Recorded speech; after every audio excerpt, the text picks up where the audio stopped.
సాష్టాంగ దండ ప్రణామములు నమస్సులు. అలాగే మా సద్గురు దేవులు వెంకటకోటి యోగేంద్ర వారు, అలాగే జగయ్యనాయన గారి యొక్క పాదపద్మములకు నమస్కరించుకుంటూ సర్వ సద్గురువులకు భక్తులందరూ కూడా హృదయపూర్వక ధన్యవాదాలు తెలియజేస్తూ, మరి ఈరోజు రమేష్ వాళ్ళ ఇంట్లో మనం ఈ కార్యక్రమం ఏర్పాటు చేసుకోవడం జరిగింది కాబట్టి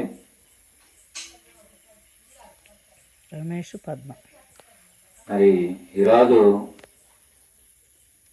మనం ఎక్కడ మొదలు పెట్టాలి అనే విషయాన్ని మనం తీసుకుంటే, ఇందాక ఫోన్లో మన మాతాజీ మల్లేశ్వర్ గారును మన ఏరస్వామి ఇద్దరు మాట్లాడుకుంటూ, ఇక నేను దేవి భాగవతం చదివానయ్యా అంటే, మన దసరా సందర్భంలో ఆమె గ్రంథస్థం ఎప్పుడు తెలియదు, ఇంట్లో ఇంకా పుస్తకాలు ఉంటాయి కానీ ఆ తీరక లేదు, అవి ఓపిక లేక ఇంట్రెస్ట్ లేక పట్టించుకోవాలి. ఈ మధ్య మేము ఖాళీగా ఉండటం వల్ల చక్కగా దసరా నవరాత్రులు కూడా చక్కగా ఆ యొక్క నియమాలన్నీ పాటిస్తూ ఖాళీగా ఉండి దేవి భాగవతం రోజు ఒక అధ్యాయం చదవటం, అమ్మవారి లలితా సహస్రనామాలు, మరి హనుమాన్ చాలీస, శివ అష్టోత్తర శతనామాలు, ఇవన్నీ ఒక నియమం పెట్టుకొని బాగా భక్తిలో మునిగింది, కొద్దిగా బాగుంది.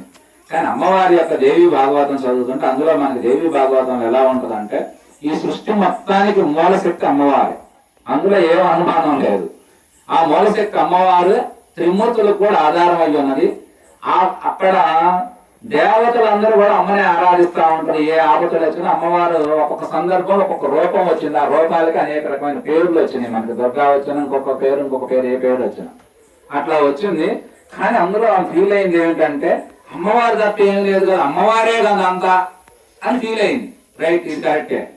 కానీ మనకి మొత్తం అష్టాదశ పురాణాలు ప్రామాణికం చేశారు. ఇంకొక 54 ఉప పురాణాలు ఉన్నాయి. అంటే గణపతి పురాణం, నాగేంద్రుడి పురాణం, ఇట్లాంటివన్నీ ఉప పురాణం అని అంటారు. అంటే అవి పెద్ద పురాణాలు కాదు, వాటికి కింద స్థాయిలో వచ్చినటువంటి గణపతి అంటే గణపతికి, మరి నందీశ్వరుడికి, శివుని యొక్క బంధుత్వం మొత్తానికి ఉంటాయి పురాణాలు.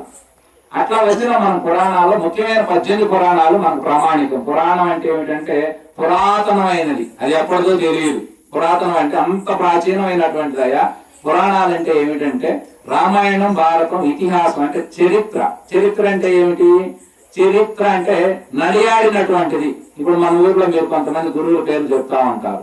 వాళ్ళు ఒకప్పుడు ఏడుండి ఇటనే భజనలు చేసి, ఆలయాలు కట్టి, ఆశ్రమాలు కట్టి, వాళ్ళు అనేక రకాలుగా మానవ జాతి ఎట్లా వృద్ధి చెందాలి, ఐకమత్యంగా ఎలా ఉండాలి, సమతా భావనతో ఎలా ఉండాలి, అలా ఉంటే ప్రేమగా ఉంటే అందరూ మానవులంతా బాగా ఉంటాం కదా. అవి లేకుండా గొడవలు పెట్టుకుంటే మనం ఎంత బాధపడడం చూసినాం కదా.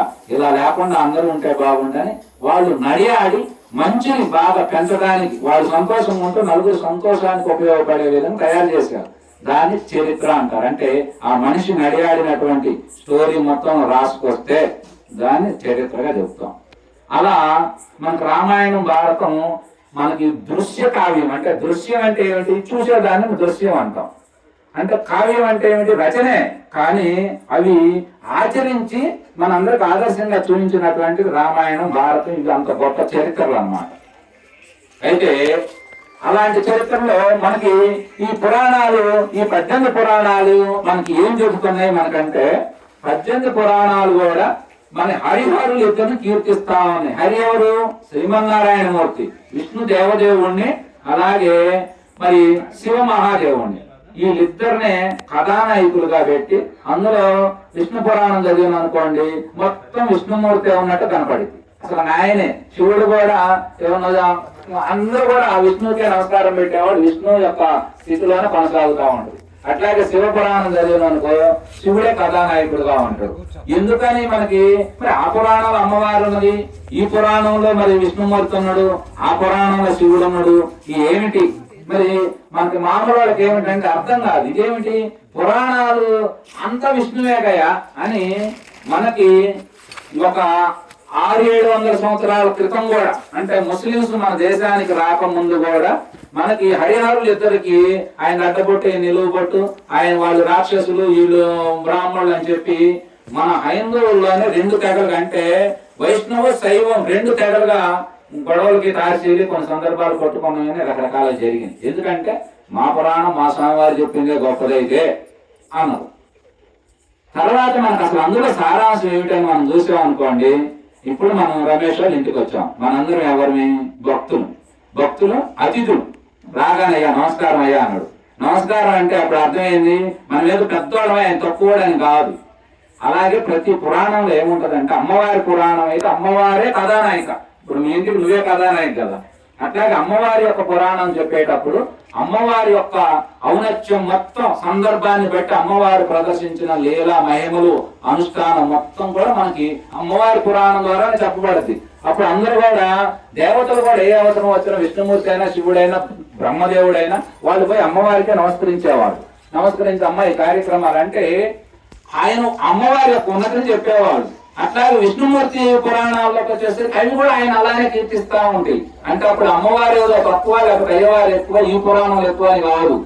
ఎవరు ఇంటికి వారు కథానాయక అయినట్టు, ఏ సినిమాకి ఆ హీరోయే కథానాయకుడు అయినట్లుగా ఆ కథ అంతా ఆయన చుట్టూ తిరిగినట్టుగా ఇట్లా పురాణాలన్నీ ఉంటాయి. మనం అలా అర్థం చేసుకోలేదనుకోండి, అమ్మవారే మొత్తం అయితే నువ్వు మళ్ళీ మధ్యలో ఈ యొక్క హరిహరులు ఎందుకు, హరిహరులు ఎక్కడ ఉన్నా సార్ మొత్తం అమ్మవారేనైతే అంటే నేను హరి అభిమాని అనుకో, అదే నువ్వు అట్ట అంట, నేను హరి మొత్తం ఉంటే అంట.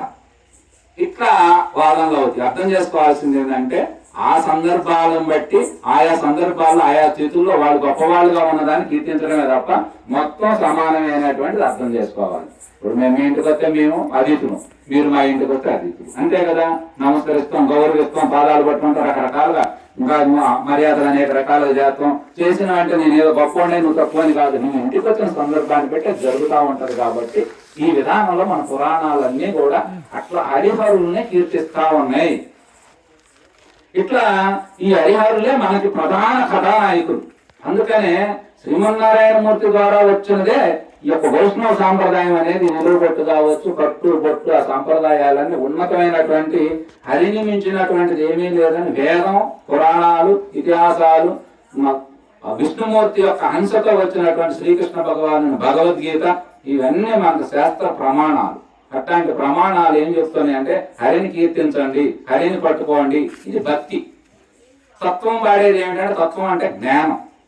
ఎన్ని హరికీర్తనలు చేసినా, ఇప్పుడు మనం భజనలు ఎన్ని చేసినా, భజనల వల్ల భక్తి మంచిదే, కానీ భక్తి జ్ఞానంగా మారాలి. జ్ఞానంగా వారట్లా మూఢంగా కిందకు వస్తుంది. కిందకు వస్తే ఉపయోగం ఏముంది? అందుకనే మనం ఇంత కొన్నాళ్ళు ఇప్పుడు మనం అన్ని గ్రామాల్లో మనం 20 వయసులో మొదలు పెట్టి ఇప్పుడు 67 వయసు వచ్చింది. ఇప్పటికీ ఎన్ని వేదికలు, ఎన్ని ఏదైనా పొరుగు నుంచి కొత్త వాళ్ళు వస్తే ఈయన శుక్రవారం బరదరం ఈయనే పాడుతాడు, ఈయన అయిపోయినాక ఆయనకి ఆయన శుక్రవారం బరదరం ఆయనే పాడుతాడు. అంటే అందులో ఏకత్వం ఎక్కడ ఉన్నట్టు? శుక్లాం బరదరం అంటే ఏమిటి? వినాయకుడిని కీర్తించడం. వినాయకుడు సాక్షాత్తు విష్ణు స్వరూపం, విశ్వం వ్యాపించున్నాడు, తెల్లటి వస్త్రాలు కలిగి ఉన్నాడు, సౌందర్యమైనటువంటి ముఖం కలిగిన వాడు అని మనం విఘ్నేశ్వరుడిని ఎందుకు పూజించాలి, విఘ్నేశ్వరుని ఎందుకు స్మరించాలంటే దేవతలందరికీ ఆయన ప్రథమ ఘనాధిపత్యం సాధించాడు. అందుకు కాబట్టి ఆయన్ని మనం మొట్టమొదట ఏది మొదలు పెట్టినా ఓంకారంతో మొదలు పెడతాం. ఓంకారం ఏమిటి? పరమాత్మకు ప్రతిరూపం. పరమాత్మ అంటే ఎవరు? ఈ సృష్టి స్థితి లయ మొత్తం ఏదైతే మనం భగవంతుడిని కొనియాడుతా ఉన్నామో, అసలు ఈ సృష్టి అనేది ఓం అనే శబ్దంతోనే ప్రారంభమైందని చెప్పి మన గ్రంథాలు మనకు తెలియజేస్తాయి. ఈ శబ్దం, ఇప్పుడు నేను మాట్లాడే శబ్దం నీ రాజు చేరుతుంది అంటే అది ఓంకారనాదంగా భావించాలి. అట్లా ఓంకారంతో ప్రారంభమైంది, అట్లా మనకు వచ్చిందని చెప్పి ఓంతో ప్రారంభమయ్యి తర్వాత శుక్లాం వరదరం అని పాడితే, ఒకళ్ళు పాడితే భజన టీం మొత్తం పాడినట్టే లెక్క. ఇక ఎవరు శుక్లాం వరదం వాళ్ళు అవసరంలా. గణపతి పాట సందర్భాన్ని బట్టి, వినాయక చవితి అయితే ఎక్కువ గణపతే పాడతాం, వేరే చోటకి అయితే వేరే పాటలు పాడతాం. ఆ పాటలు ఇవన్నీ కూడా ఎక్కడికక్కడ ఎలా చేయాలో నేర్చుకోవటం అనేది ఒక కళ, పాడటం ఒక కళ. ఇవన్నీ తెలుసుకోవాలి. ముఖ్యంగా మనలాంటి వాళ్ళకి చాలా అవసరం. మూఢంగా పోకూడదు. మూఢంగా పోవటం వల్ల ఆదర్శం దెబ్బతింటది. ఇప్పుడు మీరు పొద్దుగోకులు పొలం పని చేస్తారు, 500 కూలి రావాలి, 100 రూపాయలు వస్తే మీరు ఎంత బాధపడతారు? ఇది కూడా అంత ఆధ్యాత్మిక విధానంలో నేను ఇన్నాళ్ళు సాధన చేస్తున్నా, ఇన్నాళ్ళు ఒక గురువుని అనుసరిస్తున్నా, ఇన్నాళ్ళు గురువు సేవ చేస్తున్నా, గురు దర్శనం ఇస్తున్నా, కానీ నాకేం రావట్లేదంటే మరి ఎట్లా దాన్ని ఏం చేయాలి చెప్పండి? అందుకనే ఆ విధానంలో మనం కొనసాగాలంటే ఈ యొక్క సామూహికమైనటువంటి విధానం నేర్చుకోవాలి. ఇంకంతేకాదు. సరే, ఈ భక్తులు అంటే మరి మామూలు వాళ్ళు అయ్యే, వీళ్ళకి పాపం ఏదో తెలుసో తెలియకో పాడుతున్నారు, వీళ్ళకి అంత జ్ఞానం పనిచేయలేదు అనుకుందాం. పెద్ద కాషాయం కట్టుకున్న వస్త్రం ధరించి పట్టా పుచ్చుకున్న గురువులు కూడా 20 మంది ఎక్కితే స్టేజీ మీరు ఎక్కడైనా చూడండి కొన్ని చోట్ల, ఎవరికి వాళ్ళే గురు బ్రహ్మ గురు విష్ణు అని మొదలు పెడతారు. మళ్ళీ అందులో శుద్ధ తప్పులు. సరే తప్పులు అంటే చదువు లేకపోవడం వల్ల ఏవో ఒక అక్షర దోషం అనేది ఉన్నది దానికి. ఎందుకంటే మనకు కొన్ని శ్లోకాలు ప్రామాణికం ఉంటాయి. ఒక లైన్ వచ్చేసరికి 8 అక్షరాలు చొప్పున పలకాలి, 16 అక్షరాలు ఉండాలి. 2 లైన్ల మీద ఒక శ్లోకం 32 అక్షరాలు మాత్రమే ఉండాలి. ఇది ఒక ప్రమాణం. వ్యాసుడు మనకు విష్ణు సహస్రనామాలు మొత్తం 1000 నామాలు, 1000 నామాలు 108 శ్లోకాల్లో పొందుపరిచిండు. 108 శ్లోకాలు, ఒక శ్లోకానికి 32. కరెక్ట్గా అట్లా ఉంటాయి అక్షరాలు. ఒక అక్షరం పెరగాది కాదు, తరగాది కాదు. ఒకటి తీసిన 5 ఎదుగుతున్నటువంటిది, ఒకటి పెట్టిన 5 ఎక్కువైనటువంటిది. అంత లేక 5000 సంవత్సరాల క్రితం పొందుపరిచినటువంటి. ఎవరికి వాళ్ళు ఏం చేస్తుంది, ఎవరు గురు బ్రహ్మ వాళ్ళు అంటారు. అసలు ఆ గురు బ్రహ్మ అనేది ఏమిటి, ఎక్కడ పుట్టింది, ఎవరికి తెలియదు. గురు బ్రహ్మ అంటాడు, ఎక్కడ చెప్పబడింది అది? అది ఉపనిషత్తుల వాక్యం. ఏ ఉపనిషత్తులో చెప్పబడింది? మనకు మొత్తం 108 ఉపనిషత్తులు ఉన్నాయి.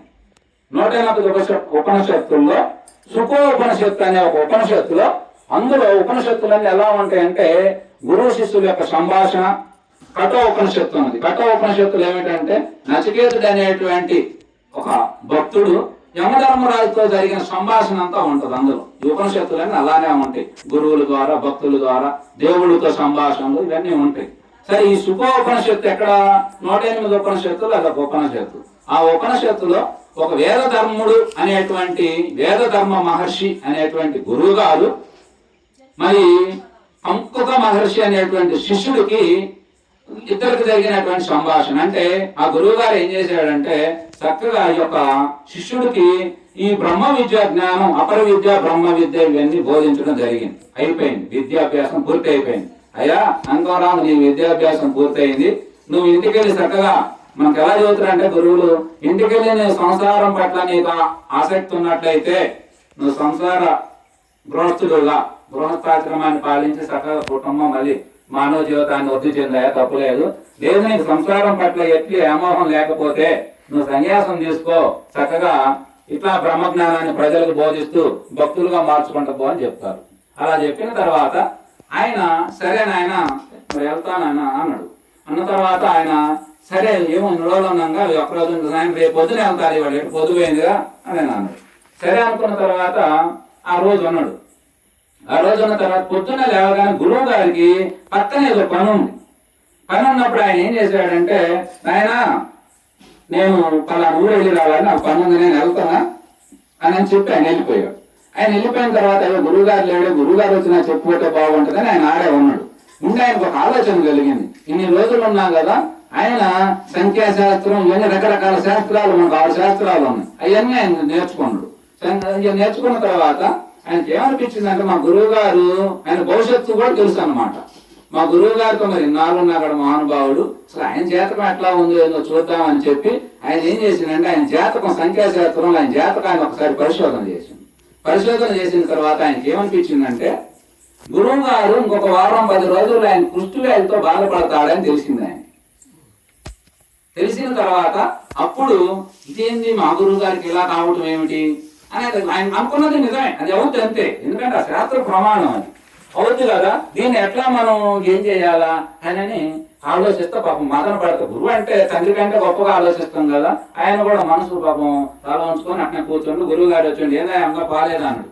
లేదు గురువు గారు నాకు ఇంకో పావాలనిపించలేదు, ఏంది అది అంటే, కాదు వెళ్ళొచ్చు కదా అన్నాడు. కాదంటే అప్పుడు చెప్పిండు, ఎందుకు నువ్వు ఎందుకన్నా వెళ్ళట్లేదని పాపం ఆయన ప్రేమగా మందలించినట్టుగా అడిగితే, లేదు గురువు గారు నేను సంఖ్యాశాస్త్రమే చూశాను, ఇంకొక వారం రోజుల్లో మీ కుష్ఠవ్యాధి వచ్చి చాలా బాధపడతారు అన్నాడు.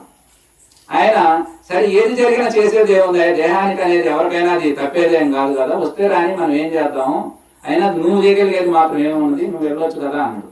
లేదు గురువు గారు, నీ దగ్గర నేర్చుకున్నటువంటి విద్య, నువ్వు చెప్పినటువంటి జ్ఞానం ఇంత నేను పొంది ఈ రోజు నువ్వు ఆపదలో ఉంటే వదిలిపెట్టుకోవటం ఏ రకమైన ధర్మం అన్నదాటి నేను వెళ్ళను, ఇక్కడే ఉంటా, నీ సేవ చేసుకుంటా అని చెప్పి ఆయన ఉంటే ఒక వారం రోజులు ఈయన బాడీ అంగ అవయవాలని మారిపోయి కుష్ఠవ్యాధి వచ్చింది. కానీ వారికి ఆ శాస్త్ర జ్ఞానం వల్ల దానికి తగ్గ పసర్లో ఇవన్నీ వాడి అటు చేసి ఒక 6 నెలలు సంవత్సరం సాధన చేసిండు. బాగా సాధన చేసిన తర్వాత గురువు గారు మళ్ళీ యథాస్థానానికి వచ్చింది.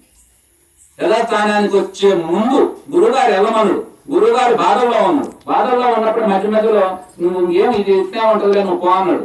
అప్పుడు ఈ శిష్యుడు గురువు గారి యొక్క పాదాలను స్పర్శించి అప్పుడు అప్పుడు చెప్పినటువంటి శ్లోకం గురు బ్రహ్మ గురు విష్ణు గురు దేవో మహేశ్వర గురు సాక్షాత్ పరం బ్రహ్మ తస్మై శ్రీ గురువే నమః అంటే ఆయన నోటివమటి జాలువారినటువంటి శ్లోకం కొన్ని వేల సంవత్సరాలు దాటిపోయింది. ఆయనయ్యా నా తండ్రి కంటే గొప్పవాడి, తల్లి కంటే గొప్పవాడి. అసలు ఈ సృష్టిలో త్రిమూర్తులు అనే 3 తత్వాలు ఉన్నాయి. సృష్టి స్థితి లయ, ఈ మూడింటి గురించి చెప్పగలిగేది ఎవరు? గురువు. అవునా? అట్లాంటి గురువు నువ్వు. గురువే సాక్షాత్ పరంబ్రహ్మ అంటే గురువుని భగవంతుని చేశారు. పరంబ్రహ్మ అన్న, పరమాత్మ అన్న, పరాశక్తి అన్న, భగవంతుడన్న, దైవం అన్న, అల్లా అన్న, యెహోవా అన్న, ఈ మొత్తం పదాల అర్థం ఒకటే. ఏకస్వామికి 10 పేర్లు పెట్టి తెలిసినట్టు. అవన్నీ కూడా ఈ సృష్టి మొత్తాన్ని ఏది సృష్టించి నడిపిస్తా ఉందో దాన్నే పరం బ్రహ్మం అని చెప్పి ఆయన శ్లోకం ప్రార్థన చేయటం వల్ల ఆయన గురువు గారు మనసంతా చెమ్మగిల్లి ఆయన ఎంతో ఆనందపడి ఆ తర్వాత ఆయన సేవలు పొంది వారిద్దరి యొక్క కలయిక అంత ఔన్నత్యంగా ఉన్నది. అది ఒక శ్లోకం అయింది, ఒక మంత్రం అయింది, అది ఒక శాస్త్రం అయింది. ఇప్పటికీ మనం చెప్పుకుంటా ఉన్నాం. కానీ అలా చేయటంలో, అలా చెప్పుకోవడంలో ఉన్న శ్లోకం, దాని అర్థం, దాని మర్మాలు ఎవరికీ తెలియదు. ఎందుకంటే గురువు అంటే 3 తత్వాలను తెలిపేవాడు. సృష్టి గురించి చెప్పగలడు, అంటే బ్రహ్మతత్వాన్ని చెప్పగలడు. బ్రహ్మ త్రిమూర్తులు అంటే ఎక్కడ ఉన్నారు? సృష్టి బ్రహ్మ, సృష్టించేవాడు. మనోసంకల్పం నుంచి సృష్టి అంతా ఉద్భవించింది. ఆయనే మనం సాక్షాత్ బ్రహ్మ అంటాం. ఇదంతా నడుస్తా ఉంది. ఇప్పుడు మనం మాట్లాడేది, వినేది, తలకాయ రూపేది, మాట్లాడేది అంతా విష్ణుతత్వం. నడిపించేవాడు విష్ణువు. మళ్ళీ వద్దనుకున్నప్పుడు ఇదంతా దుకాణం మూసేసేవాడు శివుడు. అందుకనే బ్రహ్మ అష్టోత్తర శతనామాల్లో బ్రహ్మకేముంటది? విధాత అంటే సంకల్ప విధాత. అంటే ఆయన సంకల్పం జాతులు విధాత రాశాడు పెడతాడు. కానీ విష్ణుమూర్తికి నామం ఏమిటి? విష్ణు సహస్రనామాల్లో ఉంటుంది. వికర్త అంటే సృష్టిని సృష్టించి నడిపించేవాడు అని ఉంటుంది. అలాగే శివ సహస్రనామాల్లో నామం ఏమిటి? లాస్ట్ లో ఉంటుంది. ఆయన విముక్తాయ నమః. విముక్తుడంటే ఈ సృష్టి మొత్తం వద్దనుకున్నాడు, దుకాణం మొత్తం మూసేసేవాడు. ఆయనకేం బాధ్యత లేవు. అందుకే బ్రహ్మకు మరి ఎందుకు సరస్వతి అంటే బ్రహ్మాన్ని సృష్టించాలంటే ఆ యొక్క జ్ఞాన బలం అనేది ఆయనకు అవసరం. ఆ జ్ఞాన బలం ఉండటం వల్ల సరస్వతి బ్రహ్మకి ధర్మపత్ని అయింది. నడిపియాలంటే ఎవరు ఉండాలి? విష్ణువు నడవాలి. ఎట్లా నడుతుంది? ధనం కావాలి. ధనం లేదు ఎవరు నడుతుంది? ఇప్పుడు ఈ కార్యక్రమం నడవాలంటే దీనికి ధనం కావాలిగా. ధనం ఉండటం అంటే అమ్మవారు లక్ష్మీదేవి ఉంటేనే నడిచే సృష్టి అంతా. అందుకని శివుడు దుకాణం మూసేయాలంటే ఏం చేయాలి? సంహారం జరగాలంటే బలం ఉండాలి, ధైర్యం ఉండాలి. ధైర్యమే అమ్మవారు. ఇవన్నీ అంతరంగ తత్వాలు అన్నమాట. ఈ 3 తత్వాలను ఎవరు చెప్పగలరు? జ్ఞానమూర్తి అయిన గురువే చెప్పగలరు. అందుకనే మన భారతదేశంలో గురువుకి అంత ప్రాధాన్యత ఇచ్చారు. కానీ మరి ఇంత ప్రాధాన్యత ఇచ్చినటువంటి గురువుని మన వాళ్ళు ఏం చేస్తున్నారు? బజార్లో, మార్కెట్లో కూరగాయలలాగా చేసేసారు. అంటే ఎట్లా చేస్తున్నారంటే ఎక్కడ పడితే అక్కడ మంత్రాలు ఇచ్చేయటం, శిష్యులను తయారు చేయటం, వర్గాన్ని పెంచుకోవడం. ఇదే రాజకీయమా? చెప్పండి. ఇప్పుడు మనము ఇవాళ శిష్యుడు అంటే దానికి కొన్ని అర్హతలు ఉండాలి. నేను అనుకునే లెక్కల ప్రకారం ఏమిటంటే మానసికంగా నీకు నాకు ఒక 4-5 సంవత్సరాలు సహచర్యం పెరిగి ఒక మంచి లక్షణాలుగా తీర్చిదిద్దబడగలిగితే ఆ మనిషికి నువ్వు మంత్రం ఇవ్వాలి. అలాగే ఒక 12 సంవత్సరాలు సాధన బాగా పూర్తి చేసి శాస్త్ర జ్ఞానంలో, భగవద్భక్తిలో, అంతరంగ పరిశోధనలో ఇట్లా నీవు అనేక రకాలుగా ఆరితేరితే ఆ తర్వాత నీకు కాస్త మైకు పెట్టుకొని 10 మందికి ఉపయోగకరంగా మారగలిగితే అతని గురువుకు చేయాలి. అలా కాదు, నీవు ఏమి సంబంధం లేని వాళ్ళకు మంత్రం ఇస్తావు. ఇవన్నీ ఎలా తయారైందంటే కమ్యూనిస్టులు అంటే మనకు తెలుసు. ఫస్ట్ కమ్యూనిజం వచ్చినప్పుడు కేక పురుషులు బయటకు వచ్చారు. డాక్టర్లు, విద్యావంతులు, వీళ్ళందరూ సొంత ఆస్తులను కూడా వాళ్ళు ప్రజలకు పంచి వచ్చారు. ఆ తర్వాత ఏం చేశారంటే వాళ్ళు ఇదంతా ఎవరిని బట్టి వాళ్ళని చేర్చుకున్నారు. ఎందుకు? జనం పెరగాలని. స్వార్థపరులు మొత్తం చేరారు. స్వార్థపరులు చేరిన తర్వాత ఏమైంది?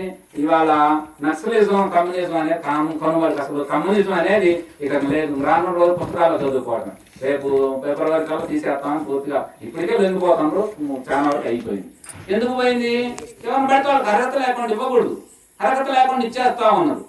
మన వాళ్ళు ఏమనుకుంటారంటే శిష్యుడు అంటే ఒక మంత్రం ఇచ్చేస్తున్నావు. మంత్రం ఇస్తే ఏంది ఆయనకు ఉపయోగం అంటే ఆయన పేరు నువ్వు చెప్పిస్తా ఉంటావు రోజు. మా గురువు గారు నీకు ఆ గురువు గారి నుంచి నీకు అందేది లేదు. ఆయన ఒక 100 రూపాయలు కానుక ఎత్తువ కట్టి పని చేతిలో పెడతాం, చక్కగా ఒక మంత్రం ఎత్తురు. మంత్రం అర్థం నువ్వు సాధన చేస్తున్నావా లేదా వాళ్ళు చెబుతురు. ఇది రకరకాల కథలు చెబుతురు. అవి కొంత నిజమే. ఇప్పుడు ఏడ గురువు గారు ఎక్కడో ఉండి తాబేలు గుడ్లు పెట్టినట్టు చేస్తాడు అనేది అది నీకే కాదు. జ్ఞానం ఉన్నవాడు, సమతా భావన ఉన్నవాడు సర్వ జీవుల గురించి బాధపడతాడు. ఒక మనిషి గురించే కాదు. ఏదైనా చిన్న ఎలుక, చిన్న సేమ బాధపడ్డా కూడా అయ్యో ఇదేంటి బాధపడ్డదని చిన్న పిల్లగాళ్ళ బాధపడతారు. వాళ్ళు నిన్నొక్కడి బాధ చేయటం కాదు, ఇట్లా చేస్తారు. కానీ అట్లాంటి ఏడబడతాడు మంత్రాలు ఇచ్చేసి ఏడబడతాడు చేసేసి వారి నిబద్ధత లేకుండా, నియమాలు లేకుండా, అసలు వాళ్ళకి ఏం తెలియకుండా తెలియని వాళ్ళందరికి ఇస్తాం. ఇవ్వటం వల్ల దీనికి మా గురువు గారిని మేము అడిగాం. ఇప్పుడు మా అమ్మ కూడా పోతే ఒక 5-6 ఏళ్ళు బాగా సాధనలు, ఎందుకంటే పట్టిన పట్టే మేము అంత బలంగా పట్టాం, దాంట్లో కొనసాగుతా ఉంటే తర్వాత ఆయన ఒక రోజు ఎటు మీరు వస్తున్నారు కదా మంత్రం తీసుకోరాదంగా అన్నాడు. మంత్రం ఎందుకని అడిగినాం. మంత్రం ఎందుకంటే వాస్తవానికి మంత్రం అవసరం లేదు సాధకుడికి, సరైన వాడికి. కానీ ఎక్కడికైనా బయటకు వెళ్ళారు అనుకోండి, మీరు ఎవరు గురువు పెట్టాలని అడుగుతారు. ఆధ్యాత్మికంగా అడిగేది అదే. మామూలుగా వంశపరంగా అనుకో, మీ నాన్న ఎవరు, మేమెవరు, మీ వంశం ఏంది అంటారు. కానీ ఇందులోకి రాగానే ఎవరు గురు పెట్టు, మీ తండ్రి, మీ నాయన ఎవరు అని అడుగుతారు. పలానా ఆయన అని చెప్పాలి. లేదనుకో మీరున్నటువంటి వయసుకి, మీ పట్ల ఉన్న ఆకాశానికి గురువులందరూ మీ ఎంత చూస్తారు, ఏడ దొరుకుతారో తీసుకోదామని అందుకని మీకు పలానా అని ప్రకటించాను అనుకో, మీ జోలు రాదు అని చెప్పి ఆయన మంత్రం ఇచ్చింది. సరే, అది అయిపోయింది. ఇట్లా దానికోసం అది ఉపయోగపడుతుంది. లేదు ఆయనతో సహచర్యం చేయడం ద్వారా అవుద్ది, అంతే తప్ప ఊరకు మంత్రం ఇచ్చాను. మంత్రం అంటే ఇచ్చిన గురువు గారికి చెడిపేరు వస్తుంది, తీసుకున్న వాళ్ళకి కూడా. ఇప్పుడు మనం మంత్రం తీసుకున్నాం, మంత్రాన్ని సరిగ్గా, మంత్రం అంటే ఏమిటి? మంత్రం అంటే దాన్ని ఒక వ్రతంగా పాటించడం. అంటే ఈ రోజు నుంచి నేను చెడ్డ అలవాట్లు ఏమైనా ఉంటే వదిలేసుకుంటున్నా.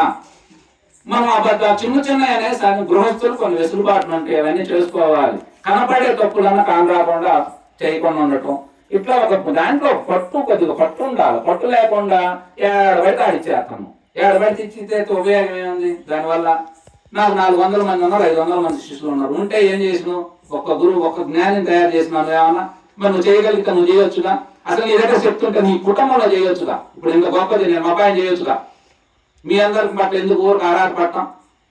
ఇది చెయ్యలేము. ఇది నువ్వు ఒకడు ఇచ్చేది కాదు. కావాలంటే నువ్వు తీసుకోవచ్చు.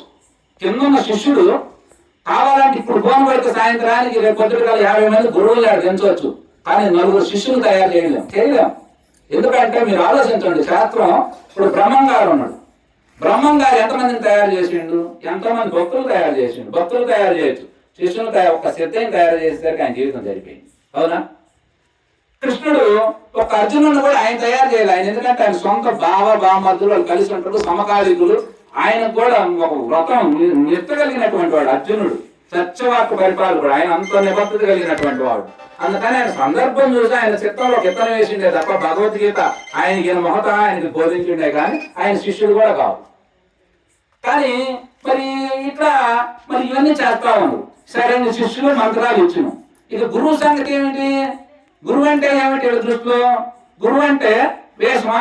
వేషం అయితే రేపు పొద్దున్న మిమ్మల్ని మాచారులు పోయి శుభ్రం సాయంత్రాన్ని బట్టలు తెచ్చి సాయంత్రం మీ అందరం గురువు చేశారు, తంకరావు కొట్టు పెట్టినట్టు పెట్టేసి అవుతారా గురువు?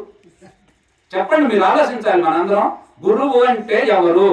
ఇప్పుడు ఈ స్థానం నా పక్కన కూర్చున్నారు అనుకోండి, ఒక ఆయన బోధించే స్థానం అంటే ఇక్కడ మనసును విడదీస్తే మేము బాగా అందులో సాధన చేసింది ఏమిటంటే, నేను ఈ మధ్య పురాణాలు కాస్త జనాన్ని ఆకర్షణీయంగా చదువుతున్నాం. కానీ అసలు మేము సాధనలో మా మూలం ఏమిటంటే మనసు ఏమిటి, ఎప్పుడు ఏం పని చేస్తుంది, దీని మూలాలు ఏమై ఉన్నాయి అని మనం రకరకాల విడదీసి చూసేవాళ్ళం.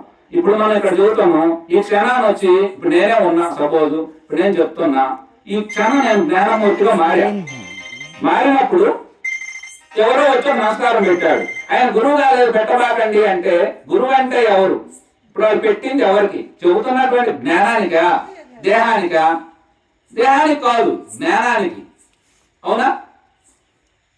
అట్లాంటి జ్ఞానిని మళ్ళీ ఈ జ్ఞానం ఇప్పుడు ఉన్నది ఏదో చెప్పిన మళ్ళీ ఇక్కడి నుంచి లేస్తుంది, మనం కాదు మారిపోతాం. ఇప్పుడు మనందరం చూడండి, ఇక్కడ ఎవ్వరు ఏమీ కాదు ఉన్నాం, కానీ మనం ఇంటికి పోయిన తర్వాత మళ్ళీ మనం రకరకాల మారిపోతాం. అంటే భావమే జ్ఞానము, భావమే గురువు కానీ దేహం గురువు కాదు. మరి వాళ్ళు గురువు ఎట్టయింది అంటే వాళ్ళు ఆల్రెడీ ఒక వేషానికి బద్దులైనరు, ఒక నామం ఉంది, ఒక రూపం ఉంది, కొన్ని నియమాలు ఉన్నాయి. అందుకు వాళ్ళు నిత్యం గురువుగా భావించాం. వాళ్ళు కొన్ని సమస్యలు కూడా ఉంటాయి. ఏడబెడతాడు ఉండలేరు, ఏడబెడతాడు తినలేరు, ఎడబెడతాడు కూర్చోలేరు. ఆ స్వేచ్ఛ మామూలు ఉంటుంది. కానీ కాలేదు. కానీ వాళ్ళు అది గురువు అని చెప్పి చేశారు. సరే, గురువు అనేది గొప్పది. భారతదేశంలో తల్లి తండ్రి వీళ్ళకి ఎవ్వరికి కూడా నమస్కారం పెట్టకుండా గురువు అంటే అంత సేవ చేసి గురువుని అంతగా గుర్తించి దైవం ఇందాక మనం చూసాం. శివపార్వతులు, కృష్ణ భగవానుడు, రాముల వారు, శ్రీమన్నారాయణమూర్తి, అమ్మవారు, లలితామాత ఇట్లాంటి మనకు ప్రధాన దేవతలు. వాళ్ళని ఆరాధిస్తే జరగనంటూ లేదు. ఈ గురువులు మరి అట్లాంటివో కాకుండా గురువునే ఎందుకు పెట్టుకున్నామంటే గురువు పెట్టడం ఒక ఆరాధన ఉంది. అందుకే మనం గురువు గారి ఫోటో పెట్టుకున్నాం. తప్పులేదు, పెట్టుకోవచ్చు. కానీ గురువు అంత గొప్ప గురువుని, సృష్టి మొత్తానికి ఆధారమైనటువంటి గురువే సర్వలోకానాం అని చెప్తూ ఆ శ్లోకాన్ని నీవు తగిలించుకుంటున్నావు. ఇందులో శ్లోకం ఇప్పుడు మనకి దక్షిణామూర్తి శ్లోకాలు ఉన్నాయి. శంకరాచార్యుడు దక్షిణామూర్తిని శివుడు జ్ఞానమూర్తిగా ఉన్నాడు. గురుగీత అనేక రకమైన పురాణాలు పార్వతీదేవి అడుగుతున్నట్టుగా శివుడు బోధిస్తున్నట్టుగా ఉంటది. శివుడు మనకు మొట్టమొదటి ఆది గురు. శివాయ గురవే నమః, శివుడే మనకు అసలైన గురువు. తర్వాత పరంపరగా విష్ణు అవతారాల్లో కొన్ని అవతారాలు వచ్చినాయి. దత్తాత్రేయ అవతారం, తర్వాత కృష్ణ భగవానుడు, ఇట్లా వీళ్ళందరూ శంకరాచార్యులు ఇట్లాంటి వాళ్ళు గురువులుగా. గురువు అంటే వాళ్ళు గుర్తుకొస్తారు మనకి, వేదవ్యాస మహర్షి ఇట్లాంటి వాళ్ళు. అట్లాంటి ఆ గురువులకు శ్లోకాలన్నీ మనం తగిలించుకొని మనం గురువుగా భావించుకొని ఇక మీరు మాకు మొక్కితే సరిపోద్దంటే మనలో ఏమి జ్ఞానం పెరిగినట్టు, మనకి ఎంతవరకు శాస్త్ర జ్ఞానం ఉన్నది, ఎంతవరకు అంతరంగ పరిశోధన ఉన్నది, ఎంతవరకు భగవద్భక్తి కలిగి ఉన్నాం, ఎంతవరకు సమాజంలో మనం మార్పు తీసుకురాగలుగుతున్నాం, అసలు నీ అనుష్ఠానం ఎంత, ఇవన్నీ నీవు ప్రమాణంగా చూసుకోవా? ఒకవేళ లేదు, ఇప్పుడు ఒక ఆయన వచ్చి నా దండం పెట్టిండు, నాయన నువ్వు సర్వజ్ఞుడు, మొత్తం నీకు తెలుసు ఆయన నమస్కారం పెడితే దాని అర్థమైంది ఆయనలో ఉన్నటువంటి పాపాలన్నీ మా గురువు గారు తొలగిస్తలేనేగా. మరి ఆయన పాపాలన్నీ నీకు తొలగించినాయి అంటే ఈ పాయింట్ నీకు ఆడ పెట్టాలిగా, ఆడ పెట్టడం ఏడకాడ పెట్టాలి కదా. అట్లా ఆయన పాపాలు ఏం చేస్తే గురువు గారు తీసుకుంటాడా? గురువుగారు చేస్తున్నానే కదా ఆయన అనుకునేది. కానీ ఆ గురువు గారు ఏం చేయాలి? జ్ఞానం ద్వారా ఇవి నాకేం సంబంధం లేదు, భగవంతుడికి గొప్ప చెప్పాలి, నేనే మొత్తం అనుకుంటే చేయగలమా? అందుకని ఈ గురువు అంత గొప్ప గురుపీఠాన్ని చూడండి. ఎవరికి పెడితే వాళ్ళకి, ఏ శాస్త్ర జ్ఞానం తెలియని వాళ్ళకి, ఏం అనుష్ఠానం లేనటువంటి వాళ్ళందరికీ గురువులు పట్టా ఇచ్చేస్తారు. పట్టా అయితే గురువు అయిపోతాడంట. గురువు పట్టా అయిపోతారా? రేపు పొద్దున 100 మందికి భోజనం పెట్టి కాసాయ బట్టలు వేసి నేను చక్కగా యజ్ఞం పెట్టి కర్మ యజ్ఞాలని చేస్తాం, చేసి నీకు పట్టా ఇస్తాం. అయితే ఏం చేస్తావు గురువు అయ్యి? మార్పు తీసుకురాగలుగుతావు జనంలో? అసలు జనసంఖ్య తీసే నువ్వేం చేయాలి? సాధించగలుగుతావు అందులో? ఏం సాధించలేవు. కానీ అట్లాంటి గురువుని నువ్వు ఎట్లా ఇస్తున్నారు మన వాళ్ళు అందరు పట్టాలి. ఇప్పుడు పాస్టర్లు అదే పరిస్థితి. ఇప్పుడు నేను కొన్ని వేడుకలు తిరుగుతున్నా, అవన్నీ పేర్లు చెప్పాలంటే కష్టం. కానీ అట్లా కొన్ని ఒక ఆయన అంటాడు అచ్చం ధ్యానమే దేవుడు, ధ్యానం తప్ప వాళ్ళు మధ్య ధ్యానంలో పిచ్చిపాట్లు పట్టిన వాళ్ళు పూజలు మానేశారు. చక్కగా చేసుకునే శివపార్వతుల ఆరాధన మానేసి ధ్యానమే దేవుడు అని 24 గంటలు ధ్యానం చేస్తున్నారు. ధ్యానం చేస్తే ఏమవుతుంది? ధ్యానం వల్ల జ్ఞానం రావాలి. జ్ఞానం వల్ల ఏమవుతుంది? అంతా శివుడేనని తెలియాలి. శివోహం శివోహం తత్వమసి సోహం అహం బ్రహ్మస్మి అంటే మొత్తం దైవం ఏముందో ఆ దైవం నాలో ఉన్నది, నేను కూడా అదిగా ఉన్నా, అయినా మొత్తం ఆయనే చెప్పాలి మనం. అలా చెప్పడం మానేసి మొత్తం ఈయన అనుకొని చెప్పి ఈయన ఆపాదించుకొని ఇక నీకు రేపు పొద్దున ఏమీ లేదు. 100 రూపాయలు ఇస్తే మంత్రం, 1000 రూపాయలు ఇస్తే గురుపట్ట ఇచ్చేస్తావు. గురువు అవుతుంది. ఏం చేయాలి? ఎవడ మొక్కాలి? నీ కాళ్ళకు వాళ్ళందరూ గొప్ప వాళ్ళందరూ వచ్చి నీ కాళ్ళకు మొక్కుతురా? ఏం అరుగుతుందని నువ్వు మొక్కించుకుంటావు? మొక్కాలంటే అర్హత ఉండాలి కదా. జ్ఞానమే అర్హత, దీనికి జ్ఞానమే అర్హత. అదేమంటే కొంతమంది ఆయన గురువు కాదు అంటే గురువు కాదు. బ్రహ్మం గారిని ఎవరు చేసిన గురువు? బ్రహ్మం గారి గురువు ఉన్నాడా? కొన్ని కృష్ణుడు ఎవరైనా గురువుని చేశారా? నువ్వు మొక్కేది ఎవరిని? కృష్ణుడే కదా మన జగద్గురు. జగత్ మొత్తానికి సరిపోయేంత బ్రహ్మ విద్యను మనకు అందించిన వాడు గురువు, అనుష్ఠానమూర్తి. ఏం చేయాలో మాటలు చెబితే ఈ మూర్ఖులకు అర్థం కాదని ఆచరించి చూపించిన వాడు బ్రహ్మం గారు. ఆదర్శమూర్తులు కృష్ణుడు. వీళ్ళంతా సంసారి గృహస్థాశ్రమంలో ఉండి దైవ జ్ఞానం ఎలా పొందొచ్చు, ఎలా నడుచుకోవచ్చు అని క్షేత్రంబగులు కష్టపడి పరితపించి జనాల కోసం ఎన్ని ఇబ్బందులు పడ్డలో. మనం ఏదో కృష్ణుడు అనగానే భగవంతుడు అనగానే ఆ మహమానితుడు అనుకోకూడదు. భారతంలో పోతే ఆయన అనుష్ఠానం అట్లా ఉంటది. భాగవతంలో ఏమిటంటే మహిమ లీలా మానుషుడుగా చూపిస్తారు. ఎందుకంటే ఆయన భగవంతుడిగా చూపించారు అంతే. కానీ భారతంలో అనుష్ఠానం ఉంటది. ఆయన అంతర్మతం ఎట్లా ఉంటది, ఆయన భార్యలు ఏమిటి, పిల్లలు ఏమిటి, పాండవులతో సంధి ఏమిటి, ఇవన్నీ ఎంత ఉంటది అనుకున్నాం. ఎంత ఆవేదనతో మన రాయబార ఘట్టాలు ఉంటాయి. ఇవన్నీ ఇట్లా ఉంటాయి. ఇట్లాంటి గురుపాత్రని అసలు భగవంతుడికే ప్రతిరూపం అని చెప్పే గురుపాత్రని ఎవరికి పెడితే వాళ్ళ నుంచి గురువులు చేసేస్తామను అంటే చేస్తే మంచిదే. ఇది కూడా ఒకందుకు మంచిదే. ఏమో చేస్తే ఆయన కూడా ఏదో ఆ గురువు ఏదో నామాన్ని తగిలించుకుంటాడు, వేషం వేసుకుంటాడు, ఏదో ఊళ్ళో జరిగిన కార్యక్రమాలు పెడుతుంటాడు, బాగానే ఉంటుంది. కానీ ఇవన్నీ అట్లా కావటం వల్ల ఏమైందంటే ఒరిజినాలిటీ దెబ్బతింటది కదా. దానికి అర్హత అనర్హత అనేది ఎట్లా తయారైందంటే, మనకు ఒక మంచి వస్తువు ఒక 500 రూపాయలు ఒక కంపెనీ వాడు బాగా తయారు చేస్తే అది బాగా దానికి ఒక డేట్ ఇస్తుంది, ఎక్స్పైరీ డేట్, అప్పుడుగా పనిచేస్తుంది. కానీ అది తయారు చేయగానే దానికి ఆపోజిట్ లో 100 రూపాయలు చేయని వాడు డూప్లికేట్ తయారు చేస్తారు. ఇట్లా ఈ డూప్లికేట్ వ్యవస్థ అంతా వచ్చిపడింది. అందుకని ఇలా పాస్టర్లు ఊరికి 10 మంది తయారవుతున్నారు. ఎక్కడి నుంచి అవుతారు? ఏం అరుగుతుంది? మనం అసలానికి పోయాం, 30 మంది ఎక్కారు స్టేజ్. 30 మంది ఒక్కడికి పట్టబోతాం, అసలు రాదు. మొత్తం రాష్ట్ర సభ్యుడు, మండల సభ్యుడు, గృహ సభ్యుడు, అన్ని సభ్యులకు నమస్కారం పెట్టుకున్నారు.